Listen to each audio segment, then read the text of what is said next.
Place of articulation and manner of articulation. ठीक है, place of articulation में देखें ये जो आपके सारे हॉरिजॉन्टल पोजीशन में जितने ये सारे आपके प्लेस ऑफ आर्टिकुलेशन है, और जो मैनर ऑफ आर्टिकुलेशन है ये जो नीचे वर्टिकली सारा कुछ लिखा हुआ है ये आपका मैनर ऑफ आर्टिकुलेशन है। प्लेस ऑफ आर्टिकुलेशन में देखें राइट साइड पे जो जितना हॉरिजॉन्टली आपको शो हो रहा है प्लेस ऑफ आर्टिकुलेशन के राइट साइड पे जिसमें बायलेबियल है, बायलेबियल में देखें अपर लिप और लोअर लिप, ब साउंड बोले, ब से बायलेबियल, ठीक है, ब से बायलेबियल।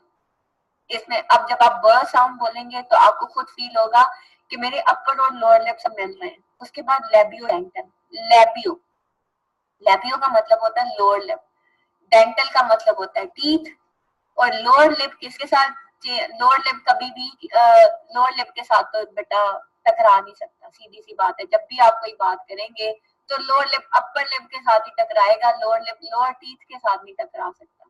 तो लेबियो डेंटल का मतलब है, labio mean lower lips and dental mean upper teeth. तो लोअर लिप जब अपर टीथ के साथ मिलेगा जैसे फ एंड व, तो उसको हम कहेंगे that is your labio dental. उसके बाद है dental, teeth and tip of the tongue. आपको पता है जब भी आप डेंटल के पास जाते हैं ना तो आपकी दो चीजें चेक करते हैं, आपकी टीथ भी और आपके टंग भी। मेरा जब भी लाइक मुझे जो है ना एक टंग अल्सर है, like tongue ulcer in the sense कि ये हमारा ईएनटी का नहीं है। ईएनटी में नाक कान और गला आता है लेकिन उसमें आपकी टंग नहीं आती, ठीक है।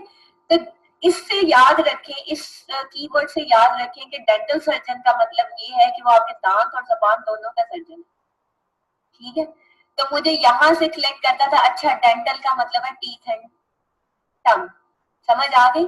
जैसे द साउंड, द में देखें आपकी टीथ और टंग आपस में टकराते हैं। इसी तरह थ साउंड बोले, थ, दिस, द, दिस, दिस में देखें आपकी टंग ऊपर दांतों के साथ टकरा रही है तो दैट इज डेंटल, ठीक हो गया। उसके बाद है एल्वियोलर। एल्वियोलर मैंने आपको क्या बताया था, एल्वियोलर रिज किसे कहते हैं, आपके दांतों की जो जड़ होती है ना उसको कहते हैं एल्वियोलर रिज। जैसे ट, ट, टू, ड, डू, इसमें आपकी जो जबान है ना, आपकी जो टिप ऑफ द टंग है वो आपके ऊपर वाले दांतों के साथ टकराती है, या आपके तालू, तालू तो नहीं कहेंगे इसको, दांतों की जड़ के साथ टकराती है। ट एंड टू, द एंड डू, न, न बोले, न में तो बहुत क्लियर हो रहा है, न बोले, न,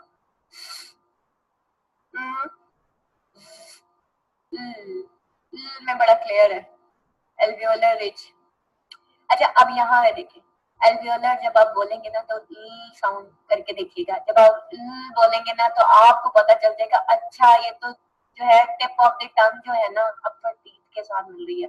और एल्वियोलर रिज कहते ही दांतों की जड़ को है, ठीक है। तो एल्वियोलर में एल साउंड याद कर ले, एल्वियोलर में एल साउंड। फिर प्लेटो एल्वियोलर, प्लेटो एल्वियोलर यानी क्या, जिसमें आपका हार्ड पैलेट, प्लेटो से हार्ड पैलेट और एल्वियोलर से आपकी टिप ऑफ द टंग, यानी कि आपका हार्ड पैलेट और एल्वियोलर रिज यानी कि टिप ऑफ द टंग आपकी जब एल्वियोलर रिज को लगती है तो उसको प्लेटो एल्वियोलर कहते हैं। जैसे देखिए बोले, एंड शी, प्लेजर, य साउंड, प्लेजर, च, च बोले, ठीक है। इसी तरह जग, ज, ये ज साउंड है।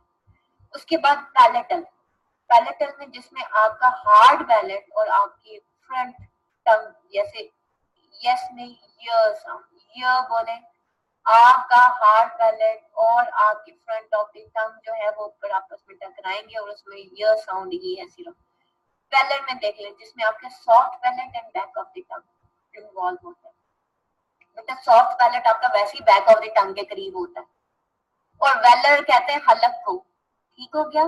वेलर मीन हलक, हलक वाली साउंड कौन कौन सी होंगी, ख साउंड, ग साउंड, न साउंड। और वेलर में हमने देखा था कि नेजल साउंड प्रोड्यूस होती है, ठीक है। तो सिंगर, सिंगर, वेलर जो आपके हलक के करीब से, ख, ग, हल्की हलक वाली तो हम इनको नहीं कहेंगे, लेकिन हलक के ऊपर के हिस्से से जो प्रोड्यूस होंगी उनको हम कहेंगे ख, कैट, ग, गो, सिंगर, सिंगर, ठीक है। तो ये एन और जी की जो साउंड होती है ना, ये यहाँ पे उसका साइन बना हुआ है, ये जो थर्ड साइन है ना नीचे देखें, दैट इज योर सिंगर।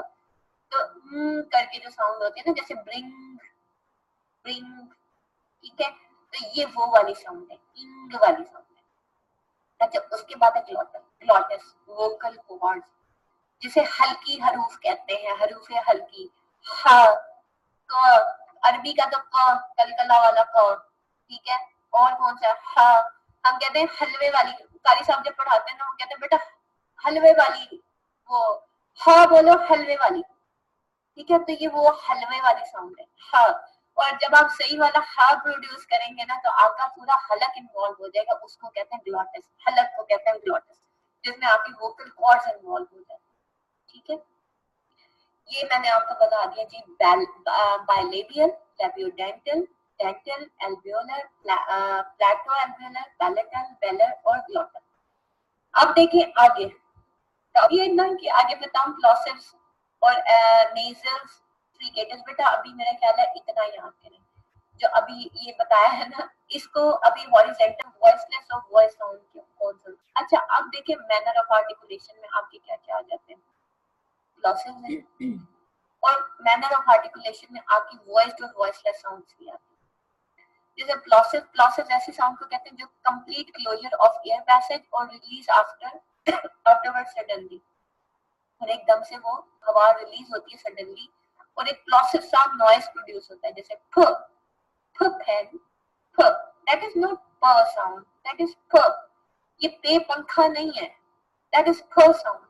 फ फैन, द बेस्ट, थ थू, द डू। तो इसमें देखिए आपकी प्लॉसिव साउंड प्रोड्यूस हो रही है। इसी तरह क कैट, अब देखिए कैट के आगे उन्होंने का कैट नहीं लिखा हुआ, उन्होंने ख